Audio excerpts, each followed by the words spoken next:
Oiê, pessoal! Mais um dia aqui no encontro das 6 da tarde para a gente falar sobre o coronavírus.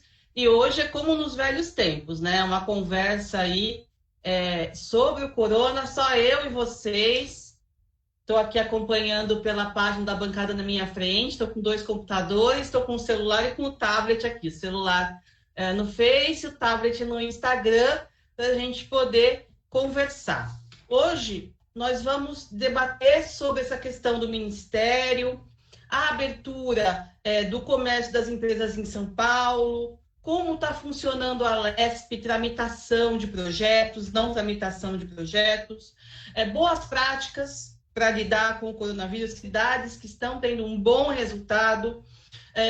Os eventos recentes, né, na última semana, alguns deputados invadiram o hospital de campanha, não sei se vocês viram, mas o que aconteceu ali e as indas e vindas da ciência.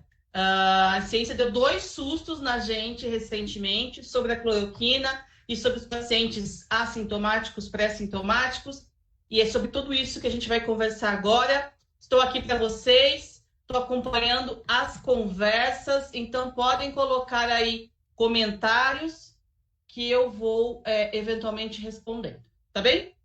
Bom, primeiro eu vou comentar sobre os sustos que os cientistas nos deram, né? Primeiro eu preciso dizer que ciência não é um processo definitivo. Uma característica da ciência é que ela é feita de verdades provisórias. Então, assim, você tem uma hipótese em linhas gerais, né? Você faz um teste, você comprova ou não comprova, né?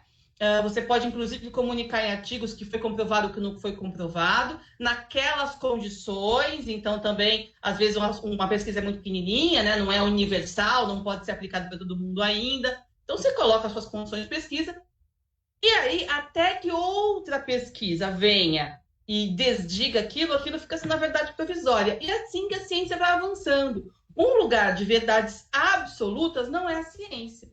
Um lugar de verdades absolutas é a teologia, né? Que é um lugar de dogmas, onde as coisas são colocadas e elas não podem ser questionadas, porque elas estão ali como um último fato, né?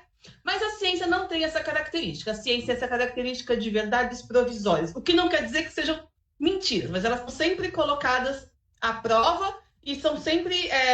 Algumas coisas podem ser universais ou universalizadas, mas muitas vezes elas se colocam ali no seu limite do que elas podem afirmar. Bom, uma semana, 10 dias atrás, um periódico muitíssimo bem conceituado, um dos mais bem conceituados no mundo, que é o The Lancet, publicou um artigo sobre a cloroquina, dizendo que a cloroquina ela trazia, além de não ter comprovação de melhora, de benefício, de cura para quem tinha a Covid-19, ela também trazia muitos malefícios no coração. E esse artigo foi tão impactante na comunidade científica, porque foi publicado no The Lancet, tudo, e tem toda uma tradição. Quando você publicar um artigo no periódico, ele é revisado por outros cientistas antes. Como a Covid ela está muito rápida, né? E o problema é muito sério, os processos de avaliação científica eles estão mais acelerados, o que faz com que situações como essa passou um erro, né? Um cientista que estuda muito a hidroxicloroquina, a cloroquina, ele falou assim, esse artigo aqui está meio estranho, e foi investigar mais e viu que os dados não batiam. Ele se juntou com outros cientistas que também avaliaram aquele artigo e falaram, realmente, não está fechando. E eles fizeram uma carta assinada por vários deles para a The Lancet falando, tem problema nesse artigo. E aí a The Lancet foi atrás dos publicadores, pediu as bases de dados, era uma equipe, né? Alguns cientistas analisaram os dados e um outro cientista de uma empresa, deu os dados para eles, né?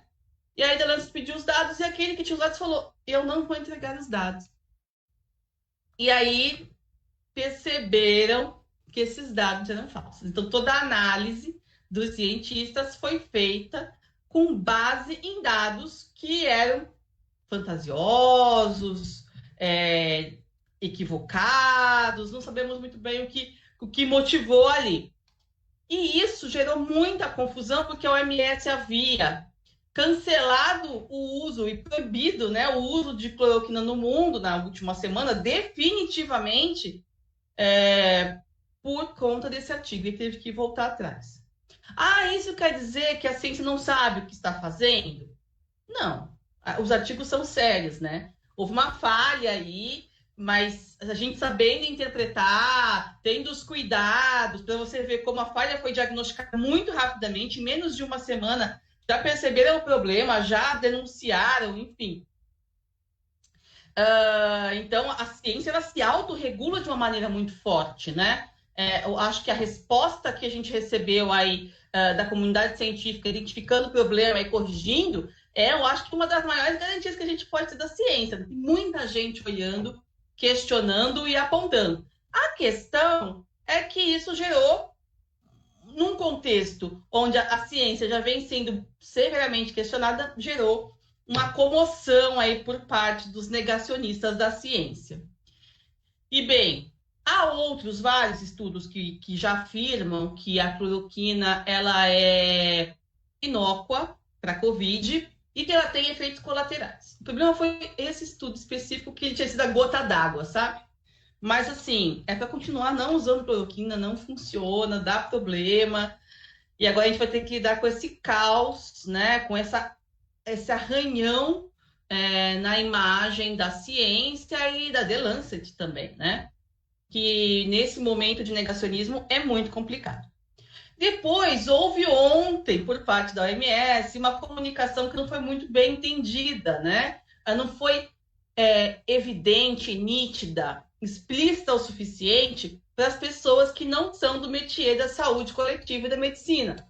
Que eles diziam que as pessoas assintomáticas provavelmente não transmitiam o vírus, e isso foi confundido com pessoas pré-sintomáticas.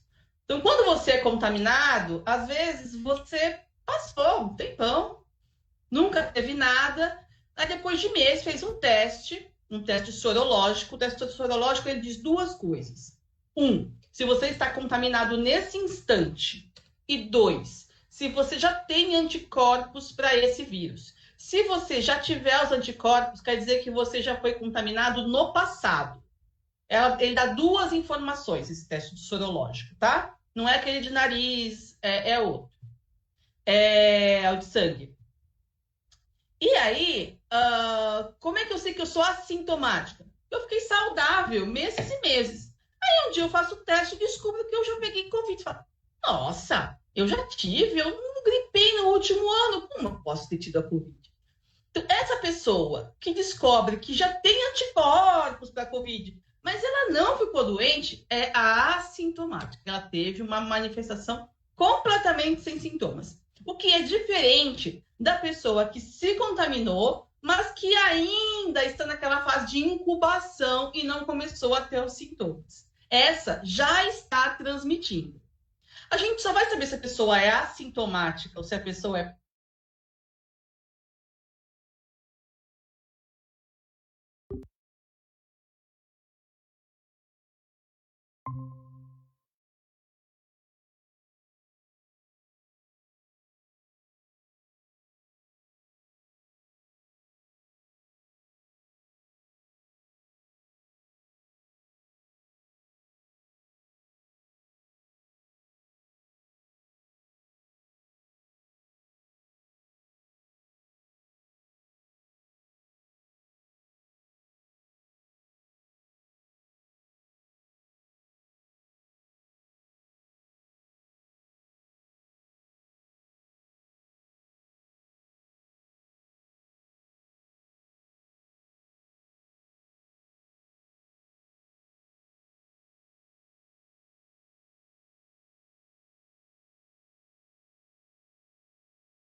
Tô.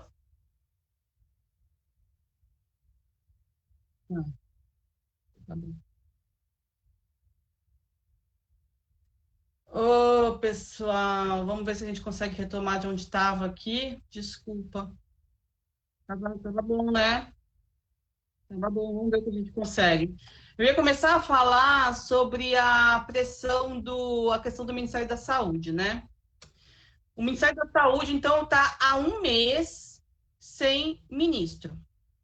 Ninguém que é de carreira de saúde, que está submetido a um conselho profissional, consegue assumir, porque os conselhos, eles controlam e pode tirar. Então, se você é médico e você fizer uma coisa muito grave, mesmo que não seja num paciente, né, mas no exercício da sua profissão, então, como ministro, você acaba podendo perder, ter uma infração ética e perder o seu registro de médico.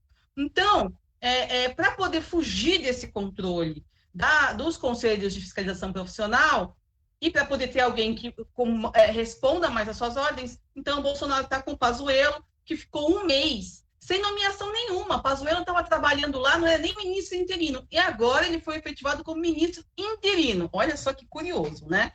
A pessoa ficar interino por um mês, só que sem registro, agora ele é efetivado como interino. É um pouco confuso tudo isso.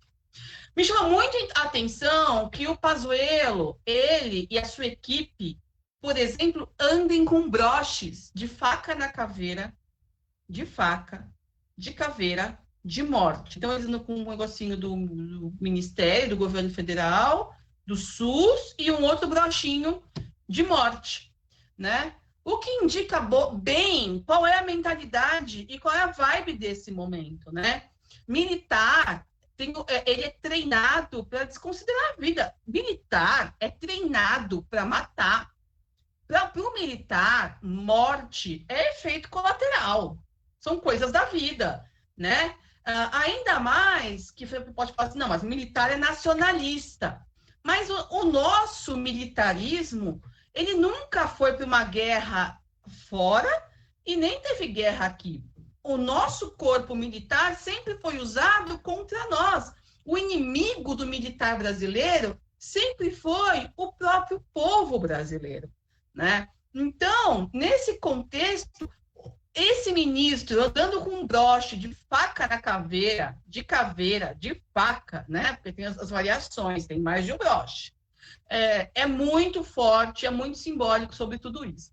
E outro dia, o Torturra falou uma coisa muito interessante, que ele falava assim, o Bolsonaro e a sua equipe, os seus asséculos, a sua família, sequer militares mesmo são. Eles são, antes de tudo, miliciano. E o que miliciano faz? Miliciano desova, miliciano some com o corpo, miliciano faz micro-ondas com seus inimigos. Então, a especialidade do miliciano é desaparecer com os mortos, é desaparecer com as pessoas, né? E a gente vê essa dinâmica própria dos militares brasileiros, mas também da milícia, de sumir com o diferente, muito presente na atuação aí do nosso Ministério da Saúde, né? E da mentalidade do próprio presidente, assim. As mortes são efeito colateral, é uma guerra, vamos lá, a gente morre, faz parte. Essa é a ideia principal dessa questão. E essa desarticulação do Ministério está levando ao movimento de quase um federalismo aqui no Brasil, né? Porque nós temos que ele tem uma característica de uma centralidade no estratégico. Então, os estados têm uma certa liberdade, é um federalismo bem mequetrefezinho, né? Eles têm alguma liberdade, mas tem ali um centralismo na direção estratégica. E na hora que a gente não tem o estratégico no Ministério, o que acontece? Os estados se uniram para poder eles mesmos determinarem as ações nacionais que vão tomar com relação à saúde. Se isso é bom, se isso não é, que consequências que isso traz para além da pandemia, porque não tem vácuo no poder, né? Se o Estado brasileiro, se a União não exerce o seu papel, alguém vai assumir esse papel. Os governadores estão indo para frente e ocupando esse vazio. Bom, e aí, depois eles vão desocupar esse vazio, né? Será que esse vazio específico da pandemia, ele vai depois também na educação, no desenvolvimento? Os governadores vão planejar entre eles para onde eles querem ir e vão desconsiderar as ações ou as omissões do governo federal? Eu acho que é de se observar esse comportamento político de organização do Estado que nasce, né, a partir daqui. Estou lendo alguns comentários aqui, porque a internet está osso. Caiu ali, caiu aqui, enfim. Então, essa é a situação do governo federal. A ausência de controle estratégico, a ausência de direção, a ausência de política. Teve um fato gravíssimo na última semana, na última quinta-feira. Tem várias divisões entre o Ministério da Saúde, temáticas, né? Então, saúde indígena, saúde das pessoas negras, saúde da mulher, saúde do idoso. Na saúde da mulher, os técnicos desenvolveram uma nota técnica sobre como agir, como fazer a assistência à gravidez, parto, puerpério e aborto previsto em lei nesse contexto de pandemia. Porque havia muita polêmica, bota o bebê para amamentar, para mamar ou não coloca o bebê para mamar? Né? Tem algum impacto para ser cesárea ou parto normal ou isso é indiferente? Entra acompanhante ou não entra acompanhante? Entra doula ou não entra doula? Essas eram algumas questões que estavam ali pairando, e também em todo o Brasil, os serviços de aborto legal, que são os serviços que permitem, que realizam a interrupção da gravidez daquelas mulheres que foram estupradas, ou estão com as situações, né, previstas na lei que permitem a interrupção da gestação, esses serviços pararam. Então, essa nota técnica orientava como agir em cada situação e destacava que nenhum serviço, nenhum direito deveria ser interrompido nesse momento de pandemia. Lançaram a nota técnica e o Bolsonaro não gostou da nota técnica porque falava de aborto. A gente não falava de aborto, falava assim, você não pode interromper o serviço de aborto legal nesse momento, né? E demitiu os técnicos da saúde da mulher. Então, é nesse lugar que a gente está absolutamente qualquer coisa, né? É um lugar absolutamente qualquer coisa, nada técnico, nada profissional, nada. Bom, falamos da ciência, falamos do Ministério da Saúde, agora a gente vai falar da situação de São Paulo, estado de São Paulo. Semana passada, alguns nobres colegas deputados invadiram o hospital de campanha aqui na zona norte da capital, o do Anhembi, né, o hospital do Anhembi, e eles denunciavam, segundo eles, que a pandemia não existia, de que os leitos estavam vazios, de que era tudo uma bobagem, um superfaturamento aí do Covas e do Dória, e enfim, boato. Pessoas com um extremo senso comum e muito desrespeito. Entraram assim, as pessoas entram, né, nos hospitais de campanha super paramentadas para proteger elas, quem está lá dentro e também quem está lá fora, porque na hora que você sai, se você tiver contaminado no seu corpo, em você mesmo, né, na sua saúde, você vai transmitir isso, né? Eles entraram com a cara e com a coragem, com uma mascarinha mequetrefe, invadiram, arrebentaram, entraram. E aí filmaram lá as instalações vazias, né? O que é muito problemático na forma e no conteúdo. Nesse momento, nós continuamos crescendo. Se a gente tiver curva comparativa entre o Brasil e os outros países, mesmo os países que tiveram desempenhos horríveis, como a Itália, como a Espanha, mesmo como os Estados Unidos está indo, o Brasil é muito agudo, assim, o gráfico, sabe? É um ângulo super abertinho, assim. E a situação aqui está muito grave. Como é que esses caras saem por aí dizendo que é tudo mentira?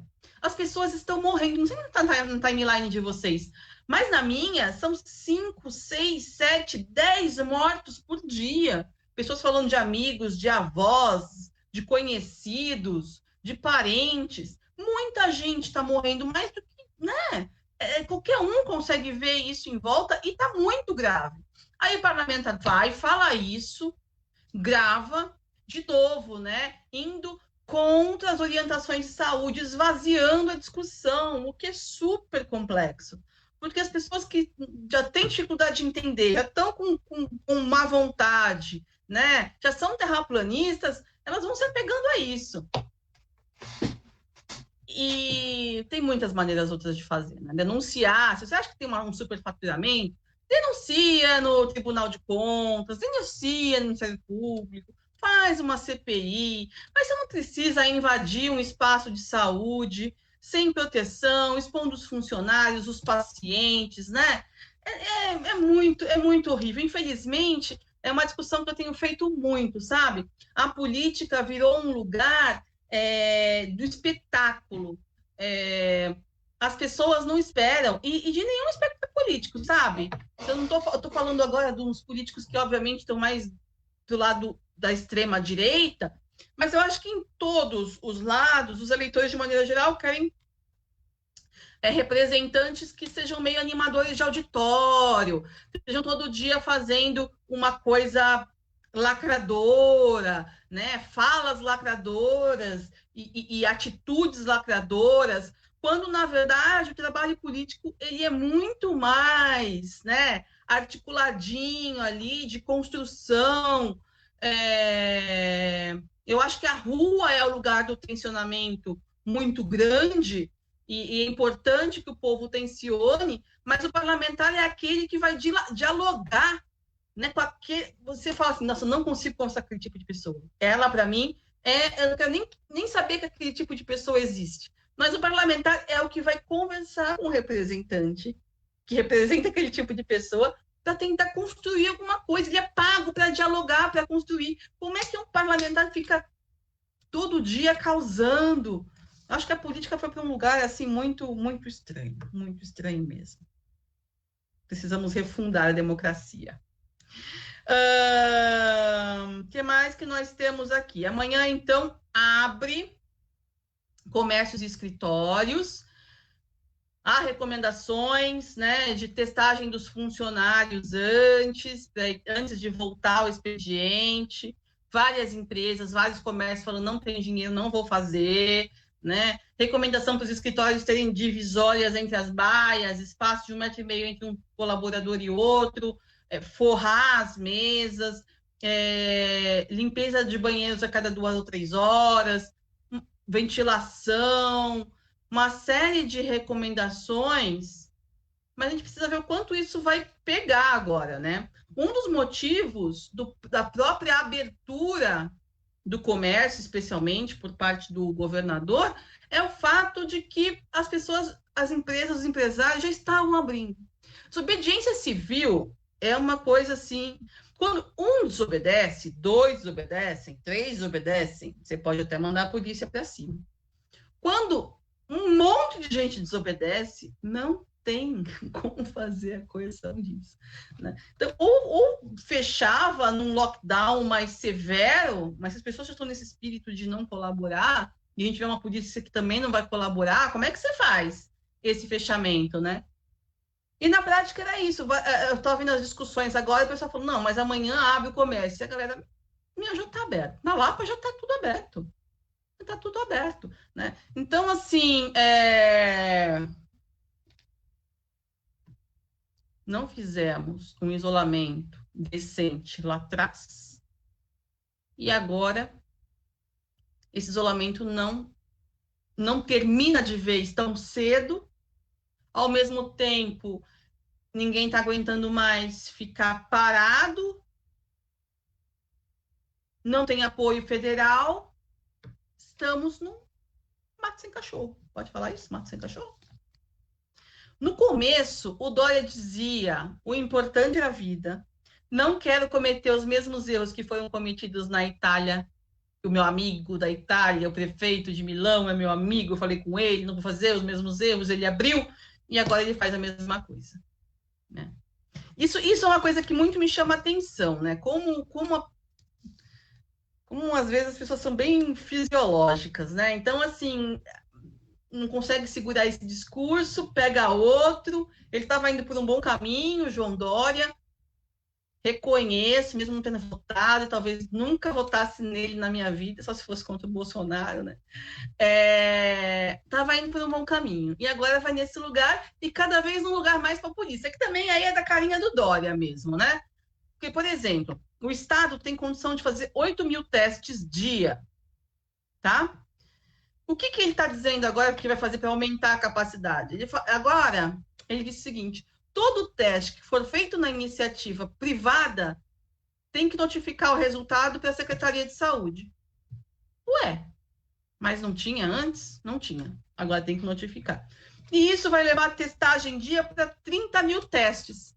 Ah, então quer dizer que o Estado aumentou a capacidade, tem condição de fazer 30 mil testes dias? Não. O Estado permanece com a mesma capacidade, de 8 mil testes dia. Só que aí ele vai puxar mais 22 ou 30 mil, não sei se é 22 ou 30, dos laboratórios privados. E aí ele vai começar a dizer, agora eu faço 30, agora tem 30 mil testes dia.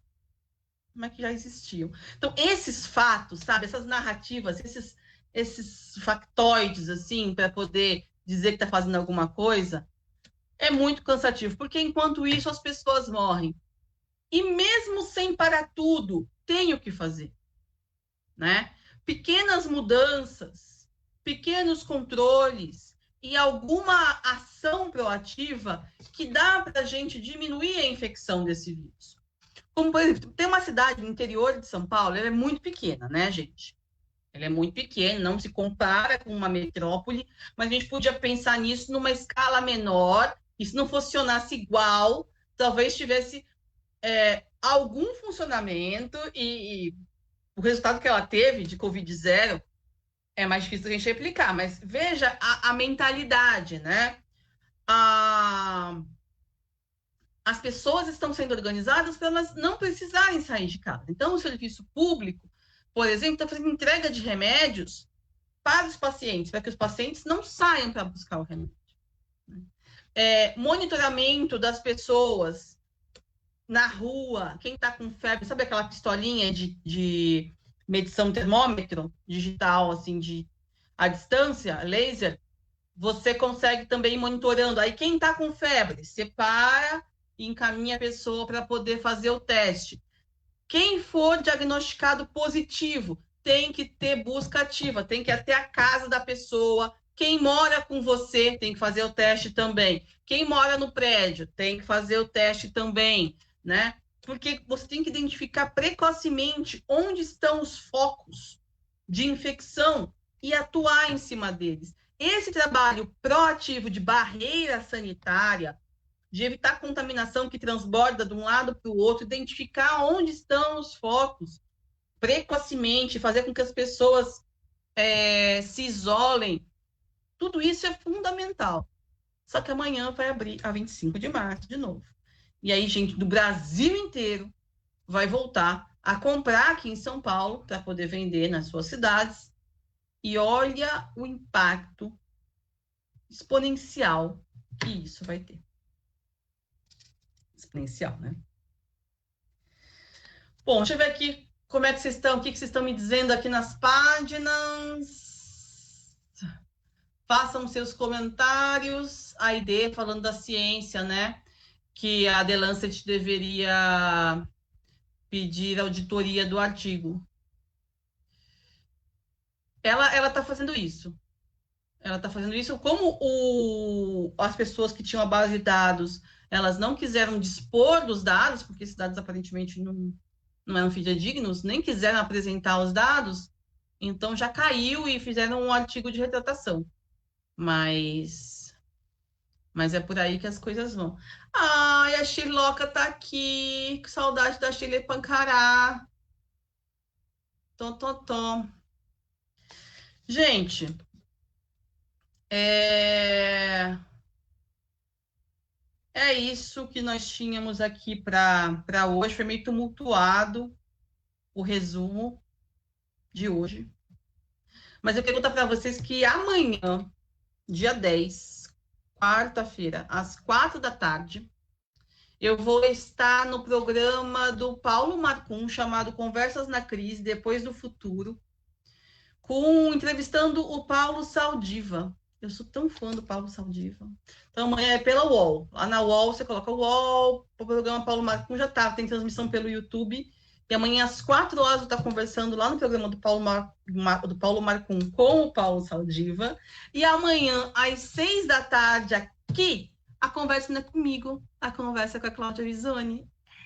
Cláudia Visoni, Lucas Ciola e Tomás Lotufo, falando sobre questões ligadas ao meio ambiente, alimentação e uma série de outras coisas importantes. Tá bom?